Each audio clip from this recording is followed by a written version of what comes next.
নমস্কার বন্ধুরা, আমি সুস্মিতা। আমার চ্যানেলে আপনাদের স্বাগত। আজকে আপনাদের রান্না করে দেখাবো ঘরোয়া পদ্ধতিতে ফিশ ফিঙ্গার। ভিডিওটা স্কিপ না করে পুরোপুরি দেখতে থাকুন। প্রথমেই মাছ ভালোভাবে সেদ্ধ করে নিয়েছি। এবার মাছের যে কাঁটাগুলো সেগুলো এভাবেই বের করে নেব। এদিকে পেস্ট করে নিয়েছি আদা, রসুন, কাঁচা লঙ্কা, শুকনো লঙ্কা, ধনেপাতা পেস্ট। আর আলু সেদ্ধ করে নিয়েছি। আর এদিকে তৈরি করে নিয়েছি ব্রেড ক্রাম্ব। এটা আমি ঘরেই তৈরি করেছি, আপনারা চাইলে বাজার থেকে কিনে নিয়ে আসতে পারেন। এরপরে কড়াইতে তেল দিয়ে তেল গরম হয়ে গেলে পেঁয়াজগুলো ভেজে নেব। আজকালকার বাচ্চা থেকে বড় প্রত্যেকেই ফাস্টফুড খেতে খুব পছন্দ করে।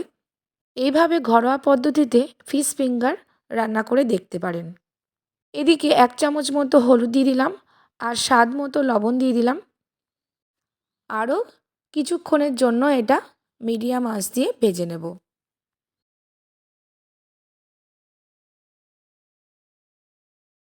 পেঁয়াজ ভাজা হয়ে গেলে সেদ্ধ করে রাখা আলু দিয়ে দিলাম।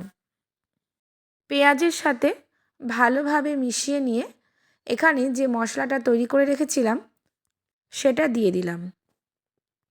এবার 1 চামচ মতো জিরে গুঁড়ো অ্যাড করলাম।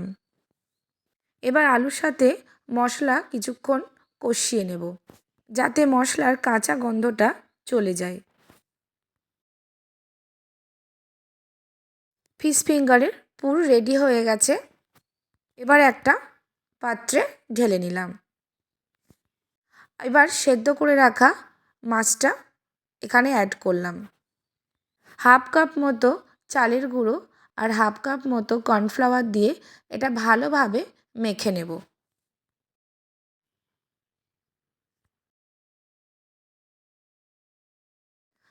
আমার মাখা হয়ে গেছে। এইভাবে হাত দিয়ে লম্বা লম্বা করে ফিশ ফিঙ্গারগুলো রেডি করে নেব। এবার এটা ব্রেড ক্রাম্বের সাথে ভালোভাবে মিশিয়ে নেব।